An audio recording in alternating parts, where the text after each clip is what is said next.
السلام عليكم ورحمة الله، أسعد الله مساءكم من جديد، ويا رب دايما بخير وفي أحسن صحة وفي أحسن حال وفي سلامة وهنا وسعادة وحب وفرح وراحة بال دايما يا رب، اللهم آمين يا رب العالمين.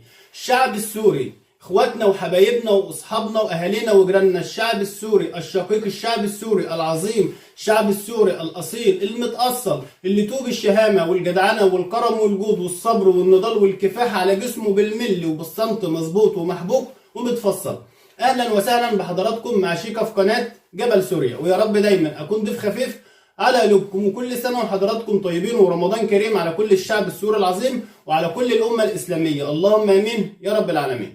موضوعنا النهارده موضوع في قمه الجمال وفي قمه الروعه. موضوعنا النهارده عدى حدود وبلاد الخيال والجمال، صوره ربانيه جميله جدا هنشوفها من صلاه التراويح في سوريا. الشعب السوري الجميل، الشعب المحافظ على عاداته وقيمه ومبادئه وتقاليده، الشعب اللي بالفطره متدين، وشعب جميل جدا وشعب عظيم جدا، وشعب بيستقبل رمضان بطريقه غير كل الشعوب، شعب بيحس ان رمضان ده ضيف غالي عليهم جدا وضيف عزيز عليهم جدا، بيستنوه بكل لهفه وكل شوق من السنه للسنه.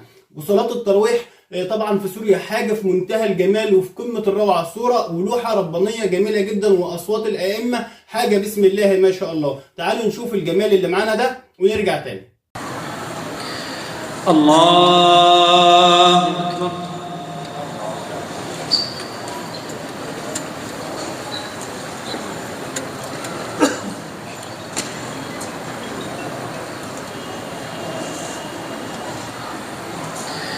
بسم الله الرحمن الرحيم. الحمد لله رب العالمين، الرحمن الرحيم،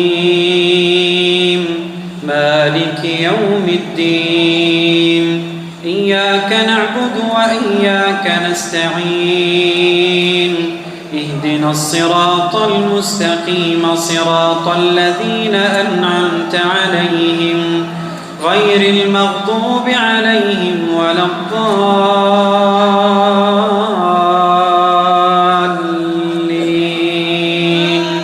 آمين.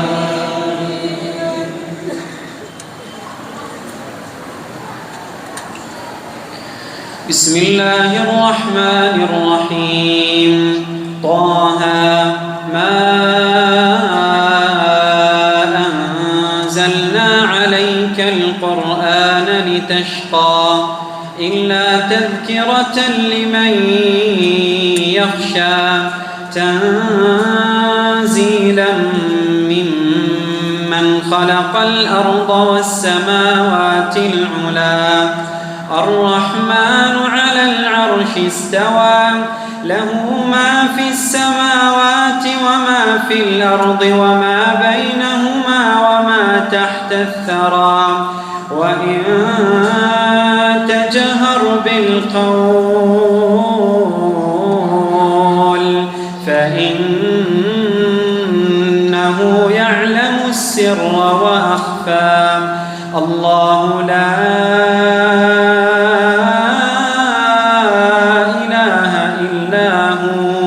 له الأسماء الحسنى. بسم الله ما شاء الله، حاجة جميلة جدا، حاجة فعلا مفيش كلام نقدر من خلاله نعبر عن الجمال اللي احنا شايفينه ده. مفيش كلمة جت في معاني الجمال في اللغة العربية نقدر من خلالها نوصف ونعبر عن إحساسنا الجميل اللي احنا حاسينه بالمنظر الجميل الرباني اللي احنا شايفينه ده من المصلين السوريين. حاجة في منتهى الجمال وفي قمة الروعة والعظمة. وطبعا طول عمر سوريا هي ولادة بالمشايخ والقراء والأئمة العظماء جدا جدا جدا. طول عمر سوريا هي المصنع الرئيسي اللي بيصدر لكل الأوطان العربية ولأي مكان في الدنيا الأصوات الملائكية العذبة والحناجر الذهبية والأصوات الجبلية. حاجة بسم الله ما شاء الله، تسمع أصواتهم فعلا يعني يخطفوك، يخطفوا إحساسك، يهزوا وجدانك، يحركوا مشاعرك من غير ما تحس، وبتكون مركز معاهم بنسبة 100%. ما بتسرحش منهم، ما بتتوهش منهم، ما بتروحش بعيد منهم، انت بتبقى من غير ما تحس ومن غير ما تشعر بتكون مركز معاهم. حاجة بسم الله ما شاء الله جميلة جدا، ربنا يحميهم يا رب، اللهم امين يا رب العالمين. تعالوا نكمل المتعة الجميلة اللي احنا شايفينها دي ونرجع تاني. الله أكبر.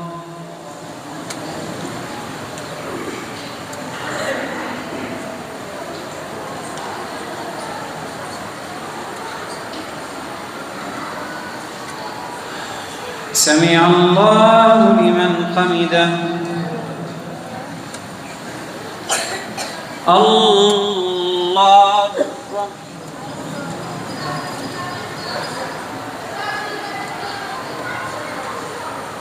الله أكبر. الله أكبر.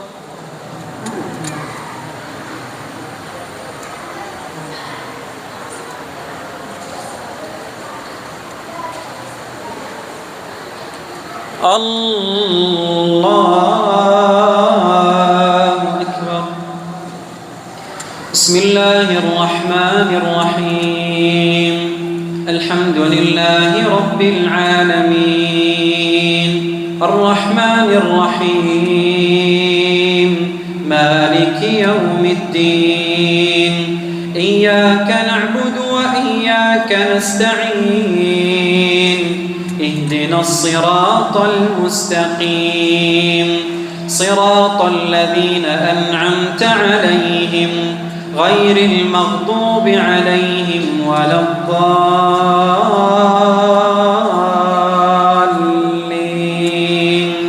آمين.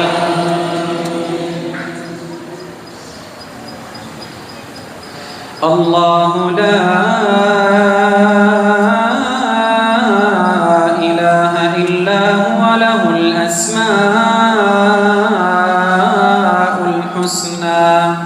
وهل أتاك حديث موسى إذ رأى نارا فقال لأهلهم كثوا إني آنست نارا لعلي آتيكم منها بقبس أو أجد على النار هدى.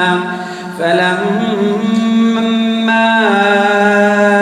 أتاها نودي يا موسى إني أنا ربك فاخلع نعليك إنك بالواد المقدس طوى وأنا اخترتك فاستمع لما يوحى إنني أنا الله لا إله إلا أنا فاعبدني وأقم الصلاة لذكري إن الساعة آتية أكاد أخفيها لتجزى كل نفس بما تسعى فلا يصدنك عنها من لا يؤمن بها واتبع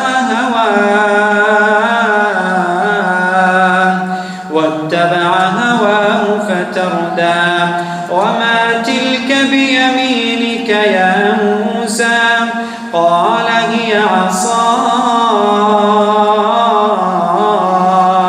أتوكأ عليها وأهش بها على غنمي ولي فيها مآرب أخرى. قال ألقها يا موسى فألقاها فإذا هي حية تسعى. ربنا يحميهم يا رب ويحفظهم يا رب. اللهم امين يا رب العالمين بحق دي الايام الكريمه يا رب. الشعب السوري شعب جميل جدا، اخواتنا وحبايبنا واصحابنا واهالينا، شعب بالفطره متدين وشعب بيحب بلده وشعب محافظ على قيمه ومبادئه وتقاليده، شعب جميل جدا، شعب مننا من دمنا، شعب جميل جدا، شعب محب اصلا للغير، شعب بيستقبل رمضان فعلا بطريقه يعني مش هتلاقيها ومش هتشوفها في اي مكان في الدنيا غير في سوريا بس، غير في الشعب السوري الجميل العظيم ده. وشعب جميل جدا والاصوات فعلا هناك يعني طول عمر سوريا هي ولاده بالاصوات الجميله، الاصوات اللي تسمعها اصلا في اي مكان تقول على طول كده من نفسك القارئ ده سوري، تسمع من نفسك المنشد ده سوري، تسمع من نفسك الامام ده سوري، الشيخ ده سوري. انت بتهم لهم الكاريزما بتاعتهم، لهم الحضور بتاعهم، لهم الثبات بتاعهم الانفعالي، لهم القبول بتاعهم. ربنا فعلا صرف لهم ومديهم من وسع، يا رب يزيدهم كمان وكمان، اللهم امين يا رب العالمين. وفي نهاية الحلقة الجميلة دي أنا استمتعت جدا جدا معاكم، ويا رب أنتوا كمان تكونوا اتبسطتوا واستمتعتوا. وغدا يتجدد لقاءنا إن شاء الله بإذن الله في موضوع جديد مع شيكا في قناة جبل سوريا. وكل سنة وحضراتكم طيبين، ورمضان كريم على كل الشعب السوري العظيم وعلى كل الأمة الإسلامية، اللهم آمين يا رب العالمين. ويا رب دايما أكون ضيف خفيف على قلوبكم. وفي الختام سلام.